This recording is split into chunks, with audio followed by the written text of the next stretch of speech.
اللہ نے فجر میں جاگنے کا حکم کیوں دیا؟ سائنسدانوں کی یہ بات آپ کو ہلا کر رکھ دے گی۔ سائنسدانوں نے فجر کی نماز کے وقت پر ریسرچ کی کہ اس سے وقت جاگنے سے کیا ہوتا ہے، تو تحقیق میں جو معلوم ہوا سن کر آپ کبھی فجر کی نماز نہیں چھوڑیں گے۔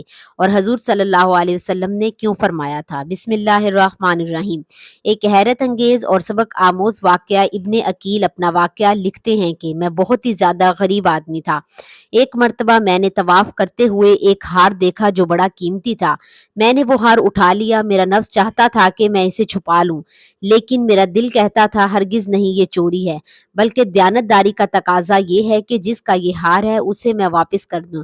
چنانچہ میں نے مطافی میں کھڑے ہو کر اعلان کر دیا کہ اگر کسی کا ہار گم ہوا ہے تو آ کر مجھ سے لے لے۔ کہتے ہیں کہ ایک نابینا آدمی آیا اور کہنے لگا کہ یہ ہار میرا ہے اور میرے تھیلے میں سے گرا ہے۔ میرے نفس نے مجھے اور بھی ملامت کی کہ ہار تو تھا ہی بھی نابینے کا، اس کا کیا پتہ، چھپانے کا اچھا موقع تھا، مگر میں نے وہ ہار اسے دے دیا۔ نابینا نے دعا دی اور چلا گیا۔ کہتے ہیں کہ میں دعائیں بھی مانگتا تھا کہ اے اللہ میرے لیے کوئی رزق کا بندوبست کر دے۔ اللہ کی شان دیکھیں کہ میں وہاں سے ہلا تک نہیں، یہ ایک بستی کا نام ہے، وہاں کی ایک مسجد میں گیا تو پتہ چلا کہ چند دن پہلے امام صاحب فوت ہو گئے تھے۔ لوگوں نے مجھے کہا کہ نماز پڑھا دو۔ جب میں نے نماز پڑھائی تو انہیں میرا نماز پڑھانا اچھا لگا۔ وہ کہنے لگے تم یہاں امام کیوں نہیں بن جاتے؟ میں نے کہا بہت اچھا۔ میں نے وہاں امامت کے فرائض سر انجام دینے شروع کر دیے۔ تھوڑے دنوں بعد پتہ چلا کہ جو امام صاحب پہلے فوت ہوئے تھے ان کی ایک جوان سال بیٹی ہے۔ وہ وصیت کر کے گئی تھی کہ کسی نیک بندے سے اس کا نکاح کر دیا جائے۔ مفتی لوگوں نے مجھ سے کہا جی اگر آپ چاہتے ہیں تو ہم اس یتیم بچی سے آپ کا نکاح کر دیتے ہیں۔ میں نے کہا جی بہت اچھا۔ چنانچہ انہوں نے اس کے ساتھ میرا نکاح کر دیا۔ شادی کے کچھ عرصے کے بعد میں نے اپنی بیوی کو دیکھا کہ اس کے گلے میں وہی ہار تھا جو میں نے طواف کے دوران ایک نابینا آدمی کو لوٹایا تھا۔ اسے دیکھ کر میں حیران رہ گیا۔ میں نے پوچھا یہ ہار کس کا ہے؟ اس نے کہا یہ میرے ابو نے مجھے دیا تھا۔ میں نے کہا آپ کے ابو کون تھے؟ اس نے کہا وہ عالم تھے، اس مسجد میں امام تھے اور نابینا تھے۔ تب مجھے پتا چلا کہ اس کے ابو وہی تھے جس کو میں نے ہار واپس کیا تھا۔ میں نے اس کو بتایا کہ یہ ہار تو میں نے ان کو اٹھا کر دیا تھا۔ وہ کہنے لگی کہ آپ کی بھی دعا قبول ہو گئی اور میرے ابو کی دعا قبول ہو گئی۔ میں نے کہا وہ کیسے؟ اس نے کہا کہ آپ کی دعا تو اس طرح قبول ہوئی کہ اللہ تعالیٰ نے آپ کو گھر بھی دے دیا، گھر والی بھی دے دی اور رزق بھی دے دیا، اور میرے ابو کی دعا اس طرح قبول ہوئی کہ جب وہ ہار لے کر واپس آئے تو وہ دعا مانگتے تھے کہ اے اللہ ایک امین دیانتدار شخص سے جس نے میرا ہار مجھے لوٹایا ہے، اے اللہ ایسا ہی امین شخص میری بیٹی کے لیے خاوند کے طور پر عطا فرما دے۔ اللہ نے میرے باپ کی دعا بھی قبول کر لی اور آپ کو میرا خاوند بنا دیا۔ تو مخلص بندے کا کام اللہ تعالیٰ کبھی رکنے نہیں دیتے، اٹکنے نہیں دیتے، بلکہ اس کی کشتی ہمیشہ کنارے لگا دیا کرتے ہیں۔ اللہ کے احکام کو بجا لانے اور ممنوعات سے اجتناب برتنے کا نام بندگی و عبادت ہے۔ اسلام کے نزدیک عبادت کا مفہوم نہایت وسیع ہے۔ اسلام کا مطالبہ ہے کہ انسان کی پوری زندگی عبادت سے عبارت ہو، وہ اس طرح زندگی بسر کرے کہ اس کے ہر کام میں عبادت شمار ہو، اور اس کا واحد طریقہ یہی ہے کہ وہ اللہ کے بتائے ہوئے طریقے کے مطابق زندگی گزارے۔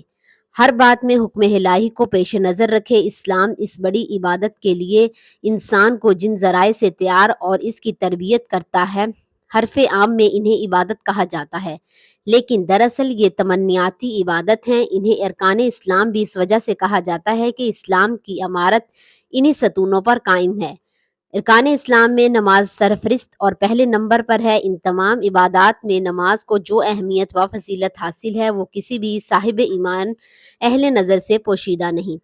نماز کی اہمیت کا اندازہ اس بات سے لگائیں کہ قرآن کریم کے ہر پیغام میں صلاۃ یعنی نماز کا لفظ حرف جلی میں موجود ہے۔ ایمان کے بعد سب سے اہم رکن جس کا مطالبہ اہل اسلام سے کیا گیا وہ نماز ہی ہے۔ نماز مسلمانوں کی دینی پہچان اور امتیازی نشان ہے۔ یہی وجہ ہے کہ قرآن و حدیث میں اس کی ادائیگی بہت زیادہ زور اور ترک پر وعید موجود ہے۔ برفروان نبی صلی اللہ علیہ وآلہ وسلم نماز کی دین میں وہی اہمیت ہے جو انسانی جسم میں سر کی ہے۔ مومن اور کافر کے درمیان امتیاز کرنے والی چیز نماز ہے، لہٰذا جس نے اسے چھوڑا اس نے کفر کیا۔ اس وحی سے اندازہ لگایا جا سکتا ہے کہ اسلام میں نماز کی اہمیت کیا ہے۔ جو چیز جس قدر اہم اور ضروری ہوتی ہے اس کی بجا آوری پر اجر و ثواب بھی اسی قدر زیادہ ملتا ہے۔ چنانچہ نماز کا ثواب بھی اسی قدر ہے کہ انسان اس کا تصور نہیں کر سکتا، لیکن 5 وقت نمازوں میں فجر کی نماز کی اہمیت و فضیلت سب سے نمایاں ہے، اور اس کی ادائیگی پر اجر و ثواب بھی دیگر 4 نمازوں سے زیادہ ہے۔ اس کی وجہ یہ ہے کہ فجر کے وقت نیند کی آغوش میں محور استراحت ہوتی ہے اور خواب خرگوش کے مزے لے رہی ہوتی ہے، لوگوں پر غفلت اور سستی کی چادر تنی ہوئی ہوتی ہے۔ ایسے میں نرم و گرم آرام دہ بستر کو چھوڑ کر اللہ کی اطاعت و محبت میں بارگاہ الہی میں سجدہ ریز ہونا بڑا پرمشقت اور نفس کو زیر کرنے جیسا مشکل کام ہے۔ اللہ تعالیٰ کی سنت یہ ہے کہ بندے کو جس نیکی کرنے میں مشقت زیادہ ہو اور نفس و شیطان سے لڑائی کرنی پڑے، اللہ اس پر زیادہ اجر و ثواب عطا کرتا ہے، چاہے وہ نیکی کتنی ہی چھوٹی کیوں نہ ہو۔ قرآن و حدیث میں بھی نماز فجر کی قرأت و تلاوت قرآن کی اہمیت جاگر کرتی ہے، جس سے فجر کے وقت اور نماز فجر کی اہمیت کا پتہ چلتا ہے۔ سورہ بنی اسرائیل میں فرمایا، فجر کا قرآن، بے شک فجر کی نماز میں پڑھا جانے والا قرآن محسوس و مشہود ہو کر سامنے آ جاتا ہے، یعنی اگر فجر کی نماز میں پڑھا جانے والا قرآن اگر سمجھ کر باغور پڑھا جائے یا سنا جائے تو وقت فجر کے تمام انوار و تجلیات اور قرآنی فیض و برکات ہو کر اللہ کے وجود اور اس کی وحدانیت کی گواہی دیتے محسوس ہوتے ہیں۔ حدیث نبوی میں بھی نماز کی اہمیت و فضیلت و نورانیت کا پتہ چلتا ہے۔ آپ صلی اللہ علیہ وآلہ وسلم نے فرمایا کہ فجر کی 2 رکعات سنتیں دنیا اور دنیا کی ہر چیز سے افضل ہیں۔ قرآن و حدیث اور اسلامی لٹریچر میں بھی دنیا سے مراد مشرق و مغرب، شمال و جنوب کا کرۂ ارض نہیں بلکہ دنیا سے مراد یہ کائنات اور اس کی تمام تر نعمتیں، خزانے، دولت و ثروت اور حکومت و سطوت مراد ہے۔ جب فجر کی 2 رکعات سنتوں کی یہ فضیلت ہے تو پوری دنیا کی نعمتیں اور خزانے اس کے سامنے ماند اور ہچ ہیں، اور تو پھر فجر کے فرض کا کیا عالم ہوگا۔ صحیح مسلم کی روایت میں ہے کہ رسول صلی اللہ علیہ وسلم نے فرمایا، جو شخص فجر کی نماز پڑھ لیتا ہے وہ اللہ کے ذمے میں آ جاتا ہے، یعنی جو شخص فجر کا فریضہ ادا کر لیتا ہے وہ اللہ کی حفاظت میں آ جاتا ہے اور اسے کوئی بھی نقصان نہیں پہنچا سکتا۔ بخاری و مسلم کی ایک روایت میں ہے، جس نے 2 ٹھنڈے وقت کی نمازیں فجر اور عصر ادا کر لیں وہ جنت میں داخل ہو گیا، یعنی آپ صلی اللہ علیہ وسلم نے فجر و عصر ادا کر لینے والے کو جنت کی بشارت سنائی۔ ایک اور روایت میں ہے کہ رسول صلی اللہ علیہ وآلہ وسلم نے فرمایا، جو شخص عشاء کی نماز با جماعت ادا کرے گا اسے آدھی رات کے قیام کا ثواب ملے گا، جو عشاء و فجر کی نمازیں با جماعت ادا کرے گا اس کے لیے پوری رات کی قیام کا ثواب ہوگا۔ نماز فجر کی ادائیگی میں ہماری سستی و غفلت اور کاہلی اور کوتاہی انتہائی کو پہنچ چکی ہے۔ کوئی بھی موسم ہو، 4 نمازوں کے مقابلے میں فجر میں نمازی بہت کم تعداد میں ہوتے ہیں۔ یہی حال گھروں میں خواتین کی نماز فجر کا ہے۔ فجر میں وہ اہتمام نہیں ہوتا جو بقیہ 4 نمازوں کی ادائیگی میں ہوتا ہے۔ موسم گرما میں راتیں چھوٹی ہونے کا بہانہ اور موسم سرما میں صبح سردی کا عذر لگا دیتے ہیں، لیکن ہمارا ہر بہانہ اور ہر عذر نماز میں کوتاہی و غفلت کے سلسلے میں اللہ کے ہاں ناقابل قبول ہوگا۔ ہم میں سے اکثر لوگوں کو ایک شکوہ ہمیشہ رہتا ہے کہ روزی میں برکت نہیں ہے، گھر میں برکت نہیں، کتنا ہی کما لیں پتہ نہیں چلتا کہ کہاں گیا، ہر وقت کوئی نہ کوئی پریشانی رہتی ہے، کبھی بیماری تو کبھی کوئی اور تنگی۔ اگر ہم اس تمام بے برکتی، تنگ دستی، بے روزگاری اور پریشانیوں کو نماز فجر کی عدم ادائیگی کے پس منظر میں دیکھ لیں تو معلوم ہوگا یہ سب بے برکتی اس سبب سے ہے کہ ہم نماز فجر کی ادائیگی میں حد درجہ کوتاہی، غفلت، لاپرواہی اور سستی کا شکار ہیں۔ رسول اللہ صلی اللہ علیہ وآلہ وسلم اس حوالے سے متعدد احادیث میں موجود ہے جن میں رزق کی تقسیم و فراوانی اور برکت کو نماز فجر کی ادائیگی سے مشروط کیا گیا ہے۔ ایک فرمان نبی صلی اللہ علیہ وآلہ وسلم کا مفہوم ہے کہ رزق تقسیم کرنے والا فرشتہ ہر صبح فجر کے وقت بندوں کا رزق لے کر زمین پر اترتا ہے، لہٰذا جو دروازہ فجر کے وقت کھلا ہوتا ہے فرشتے اس کا رزق دروازے پر رکھ کر چلا جاتا ہے، اور جو دروازہ فجر کے وقت بند ہوتا ہے فرشتے اس کا رزق واپس لے کر چلا جاتا ہے۔ اس فرمان نبی صلی اللہ علیہ وسلم میں فجر کے وقت دروازہ کھلا ہونے کا مطلب یہ ہے کہ جس گھر کے افراد صبح فجر کے وقت بیدار ہو کر نماز فجر ادا کرتے ہیں انہیں ان کا رزق عطا کر دیا جاتا ہے، اور دروازہ بند ہونے سے مراد یہ ہے کہ جس گھر کے رہنے والے صبح فجر کے وقت سوتے رہتے ہیں اور نماز فجر کی ادائیگی میں غفلت اور کوتاہی کرتے ہیں انہیں ان کے رزق سے محروم رکھا جاتا ہے۔ ہم میں سے اکثر نماز فجر خصوصاً اور دیگر نمازوں کو عموماً چھوڑ کر اپنے گھروں میں خیر و برکت کے لیے قرآن خوانی، میلاد کی محفل کے انعقاد، لوح قرآن کے تعویذ آویزہ کرنے جیسے نیک کاموں کی طرف متوجہ ہوتے رہتے ہیں۔ اس سے تو انکار نہیں، لیکن ان تمام کہرائنے میں غیر میں برکت کا عنصر موجود ہے۔ لیکن قرآن خوانی، محفل میلاد، لوح قرآنی کے نقش گھروں میں آویز کرنے سے خیر و برکت کا ہونا نماز کی ادائیگی سے مشروط ہے۔ ہر خیر و برکت کے سوتے نماز سے چھوٹتے ہیں۔ اللہ کی تمام نعمتوں، برکتوں اور رزق کے دریا نماز کی ادائیگی سے ہی بہتے ہیں۔ اس کے ساتھ ہی یہ امر بھی اہم ہے کہ فجر کے علاوہ بقیہ 4 نمازوں میں بھی خیر و برکت نماز فجر کی ادائیگی ہی مشروط ہے۔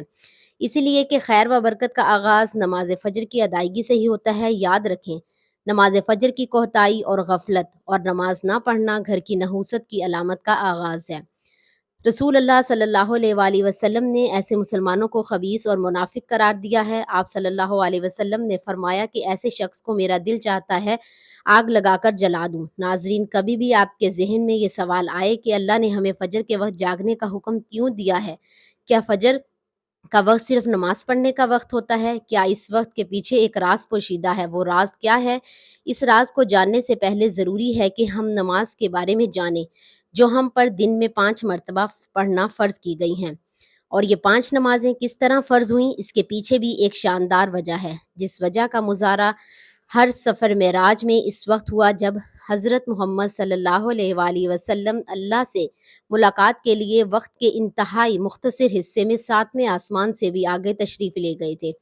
اس رات اللہ تعالیٰ نے ایک خاص پس منظر میں اپنے حبیب رحمت دو عالم صلی اللہ علیہ وآلہ وسلم کو آسمان پر بلایا اور اپنے خصوصی انعامات سے نوازا۔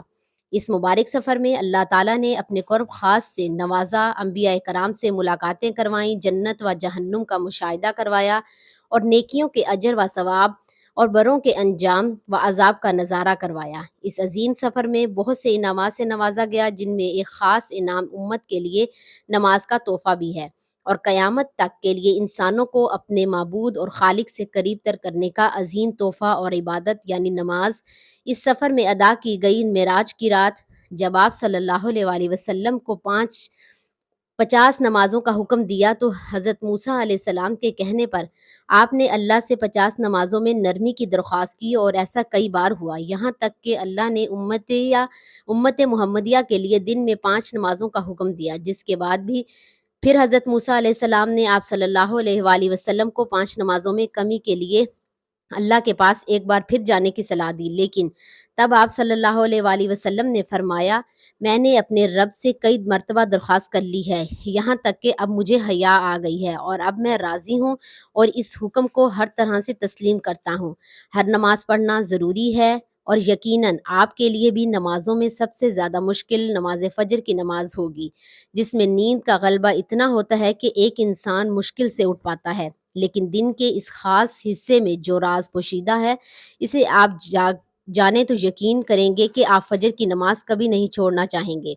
دنیا میں کئی ایسے لوگ ہیں جنہیں بے خوابی کی شکایت ہوتی ہے، جس میں وہ ساری رات سو نہیں پاتے، یعنی انہیں نیند نہ آنے کی بیماری ہوتی ہے، اور پورا دن کام کاج کر کے جب سونے کو جاتے ہیں تب کئی طرح کے ذہنی اور جسمانی بیماریاں جنم لیتی ہیں، اور اس شکار کا آج ہر دوسرا تیسرا انسان ہو رہا ہے، جس کی بڑی وجہ اللہ کے احکامات کو پیچھے چھوڑ کر دنیا کی رنگینیوں کے پیچھے بھاگنا ہے۔ ساری رات جاگنے کے بعد فجر کے قریب کچھ دیر نیند آ جاتی ہے، لیکن وہ نیند جسم کو پرسکون نہیں کر سکتی، جس کی وجہ سے اکثر لوگ جاگتے جاگتے ہر قسم کی دوائیوں کے استعمال کے باوجود جب سو نہیں پاتے تو وہ اللہ سے یہ سوال ضرور کرتے ہیں ہوں گے کہ اے اللہ، مجھے نیند کیوں نہیں آتی؟ آخر کیا وجہ ہے؟ بہت کم لوگ ہوتے ہیں جو اس کیفیت میں اپنے اندر پیدا ہونے والی اس آواز کو سن پاتے ہیں، جس میں ان سے کہا جاتا ہے کہ بستر سے نکلو، نماز پڑھو، اللہ کا ذکر کرو، اور یقین کریں جو لوگ اس آواز کو سن پاتے ہیں اور اس پر عمل کرتے ہیں، انہیں تا حیات کبھی بھی کسی قسم کی بیماری کی شکایت نہیں ہوگی۔ اس حوالے سے ایک صوفی نظم ہے جسے ایک امریکی مصنف یعنی کتاب کے لکھنے والے نے ترجمہ کیا ہے۔ جس کا عنوان یعنی دوبارہ مت سو جانا۔ صبح کی ٹھنڈی ہوائیں ایک راز لاتی ہیں تمہارے لیے، دوبارہ مت سو جانا۔